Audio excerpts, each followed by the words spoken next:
මම ඩයනගමගේ මැතිනියයි තමයි டயனா கமகேவும் நானும் ஐக்கிய மக்கள் சக்தி என்ற கட்சியை சஜித் பிரேமதாசவுக்கு வழங்கினோம். நான் சஜித் பிரேமதாசவை கட்சியின் தலைவராக்கினேன். டயனா கமகே பதவி விலகி பொதுச் செயலாளர் பொறுப்பை ரஞ்சித் மற்றும் பண்டாரவிடம் கொடுத்தோம். சஜித் பிரேமதாசவை தலைவர் பதவியை ஏற்குமாறு கலாநிதி சேனகடி சில்வா 2020 2-3 அறிக்கையை வழங்கிய போது அவருக்கு அழைப்பு விடுக்கப்பட்டது. அதனை அடுத்து ரஞ்சித் மற்றும் பண்டார் அவர்களே டயனா கமகேவை கட்சியின் பொதுச் செயலாளராக முன்மொழிந்தார். அதனை அமைப்புச் செயலாளர் மனோஜ் உறுதிப்படுத்தினார். அப்போது டயனா தான் மத்தும பண்டாரவுக்கு இந்த பதவியை வழங்கினார். நான் மேலே கையெழுத்திட்டுள்ளேன். டயனா கமகே இங்கு கையெழுத்திட்டார்.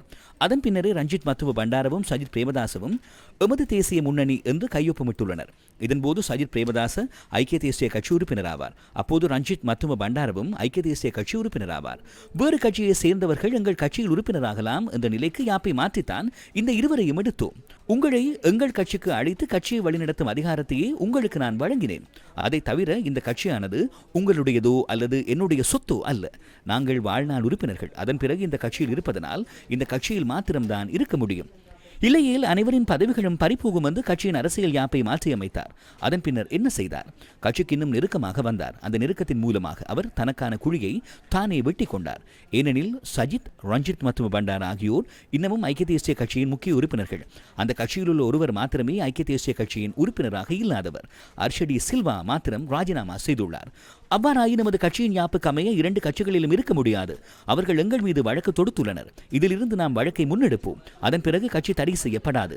கட்சி அப்படியே இருக்கும். இந்த உறுப்பினர்களின் பதவிகளை பறித்து எமக்கு தேவையான புதிய நபர்களை இணைத்துக் கொண்டு இந்த கட்சியை தொடர்ந்து முன்னோக்கி கொண்டு செல்வோம்.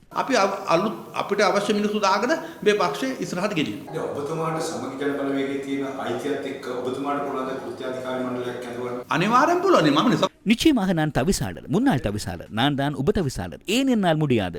நான் கட்சியின் வாழ்நாள் உறுப்பினர். இங்கே எனது கட்சியில் மங்கள சமரவீர காலமான பின்னர் நான் தான் இந்த கட்சியை பொறுப்பேற்று இந்த நிலைக்கு கொண்டு வந்தேன்.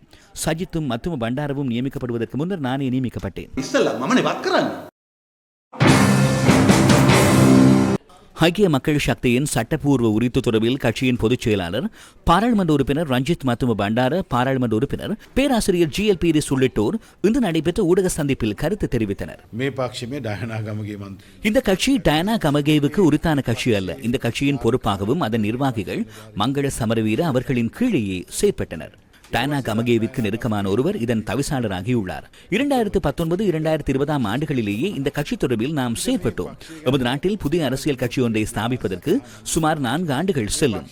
இதற்கு முன்னர் பதிவு செய்யப்பட்டு அங்கீகரிக்கப்பட்ட அரசியல் கட்சி ஒன்றுடன் இருப்பதை இணைக்கும் முறையே வழமையாக நாட்டில் காணப்பட்டது. ஸ்ரீலங்கா பொதுஜன பெரமுனவும் அவ்வாறான முறையிலேயே செயற்பட்டது. நாமும் அவ்வாறே செயற்பட்டோம். இது தொடர்பில் பிரச்சனை ஒன்று இவ்வாறாக எழுந்தது. 2020 ஆண்டு ஐக்கிய தேசிய கட்சிக்கு நெருக்கமான குழு ஒன்று இந்த கட்சி சட்டப்பூர்வமானது அல்லவென்று நீதிமன்றத்துக்கு சென்றனர். இல்லை, இந்த கட்சி சட்டப்பூர்வமானது என நீதிமன்றம் தீர்ப்பளித்தது. ஐக்கிய தேசிய கட்சியின் நெருக்கமானவர் தாக்கல் செய்த வழக்கை நீதிமன்றம் தள்ளுபடி செய்தது. தேர்தலுக்கு முன்னர் தேர்தல் ஆணைக்குழு சட்டப்பூர்வமாக நமக்கு கடிதம் ஒன்றை வழங்கியுள்ளது. அதில் இந்த கட்சி சட்டத்திற்குட்பட்டு பதிவு செய்யப்பட்ட கட்சி எனவும் இந்த கட்சியின் தலைவர் சஜித் பிரேமதாச, இதன் பொதுச் செயலாளர் ரஞ்சித் மத்தும பண்டார என கூறியுள்ளனர். இதற்கமையவே கடந்த தேர்தலின் போது ஐக்கிய மக்கள் சக்தியின் சார்பில் நாம் வேட்புமனு தாக்கல் செய்தோம். நானே அதனை முன்னெடுத்தேன், கையெழுத்திட்டேன். GL பீரிஸ் அவர்கள் ஸ்ரீலங்கா பொதுஜன பெரமுனவின் தவிசாளர். நான் அதன் தவிசாளர் என அவருக்கு கூறலாம். எனினும் அவர் புத்திசாதுரியமாக சிந்திப்பதாலேயே அவர் அவ்வாறு கூறாதுள்ளார். இந்த கட்சியின் சட்டப்பூர்வ உரித்து எவருக்கும் இல்லை. அப்படி எதனையும் எவராலும் செய்யவும் முடியாது.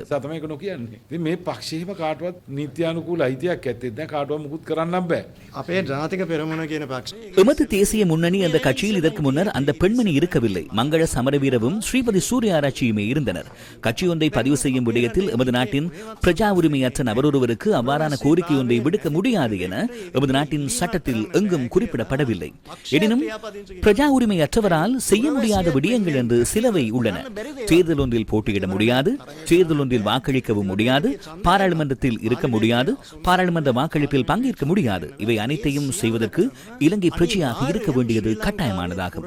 ஐக்கிய மக்கள் சக்தியின் எந்த ஒரு பாராளுமன்ற உறுப்பினரதும் வேட்புமனுவிலும் டயனா கமகே கையொப்பமிட்டிருக்கவில்லை.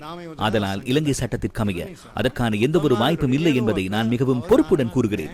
ஐக்கிய மக்கள் சக்தியின் பாராளுமன்ற அங்கத்தவர்களின் உறுப்புரிமை பாதுகாப்பானதாகவே எப்போதும் உள்ளது. இதேவேளை உயர்நீதிமன்ற தீர்ப்பின் பின்னர் டயானா கமகே பாராளுமன்ற உறுப்பினரையை இழந்த பின்னர் வெற்றிடமான பாராளுமன்ற உறுப்பினர் பதவிக்கு முஜிபுர் ரஹ்மான் இன்று சத்திய பிரமாணம் செய்து கொண்டார்.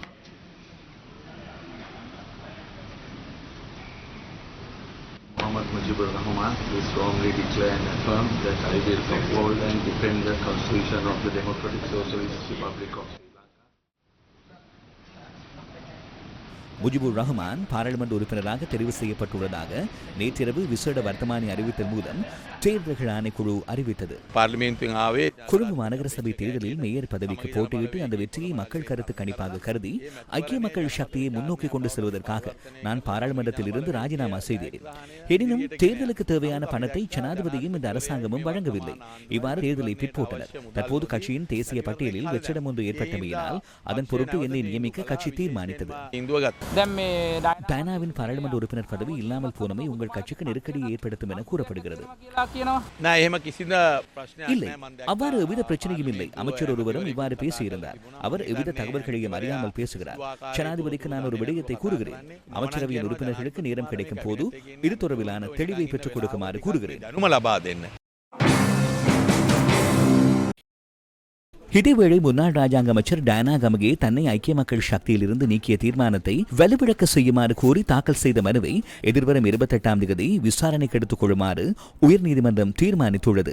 காமினி அமரசேகர, குமுதினி விக்ரமசிங்க, மஹிந்த சமயவர்தன ஆகிய உயர்நீதிமன்ற நீதியரசர்களுக்கு முன்பாக இந்த மனு இன்று விசாரணைக்கு எடுத்துக் கொள்ளப்பட்டது. மனுதாரரின் பாராளுமன்ற உறுப்பினர் பதவி தொடர்பில் கடந்த 8ஆம் தேதி உயர்நீதிமன்றம் தீர்ப்பளித்துள்ளதால் அது தொடர்பில் ஆராய்ந்ததன் பின்னர் மனு தொடர்பில் மனுக்கு விடயங்களை முன்வைப்பதாக அவர் சார்பில் ஆஜரான ஜனாதிபதி சட்டத்தரணி ஃபைசல் முஸ்தபா நீதிமன்றத்திற்கு அறிவித்தார். இதற்காக 3 வார கால அவகாசத்தை வழங்குமாறு அவர் நீதிமன்றத்திடம் கோரிக்கை விடுத்தார். டயானா கமகே பாராளுமன்ற உறுப்பினர் பதவியை வகிப்பதற்கு தகுதியற்றவர் என உயர்நீதிமன்றம் ஏற்கனவே தீர்ப்பளித்துள்ளதால் இந்த மனு தொடர்பில் தொடர்ந்தும் ஆராய வேண்டிய அவசியமில்லை என பிரதிவாதிகள் சார்பில் ஆஜரான ஜனாதிபதி சட்டத்தரணி ஃபைஸ் முஸ்தபா தெரிவித்தார். அரசியலமைப்பின் 20வது திருத்தத்திற்கு ஆதரவு அளித்ததாக தெரிவித்து ஐக்கிய மக்கள் சக்தியின் பொதுச் செயலாளர் உள்ளிட்ட குழுவினர் தம்மை பாராளுமன்ற உறுப்பினர் பதவியில் இருந்து நீக்குவதற்கு நடவடிக்கை எடுத்துள்ளதாகவும் நியாயமான ஒழுக்காற்று விசாரணை ஒன்றை ஏனும் நடத்தாமல் இயற்கையான முறையில் அவர் மீது குற்றம் சாட்டப்பட்டிருப்பதாகவும் மனுதாரர் மன்றில் சுட்டிக்காட்டினார்.